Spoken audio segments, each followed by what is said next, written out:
అయినా middle class life అంటేనే ఇంట్లో ఒకటి ఉంటే ఒకటి ఉండదు, అన్నిటికీ సర్దుకుపోవాలి. ఇంకా మార్నింగ్ అయితే అన్నం కొద్ది అంత ఉండే, ఇంకా అదెందుకు వేస్ట్ చేయడం, మళ్ళీ ఇప్పుడు ఈ ఒక్క పూటకు కూరే వండాలని చెప్పేసి ఇంకా దానిలోకి కొంచెం అన్నం వండి ఎగ్ రైస్ వేద్దామని చెప్పి ఫిక్స్ అయినా. ఈ ఎగ్ కొట్టిపోయడం కూడా ఒక హార్ట్ ఫ్రెండ్స్, అసలు అందరికీ అది రాదు, నాకు కూడా అసలు రాదనుకోర్రి.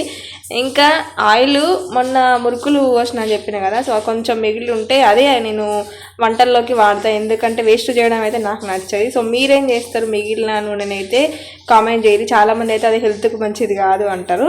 సో మనం వేస్ట్ అయితే చేయలేం కదా, అసలే పిరపు నూనె. ఇంకా చేసేటప్పుడు నాన్న తంటలు పడ్డా అనుకోరి, చేసేది చేయంగానే కరెంట్ పోయింది, అందుకే మధ్యలో ఆపేసిన.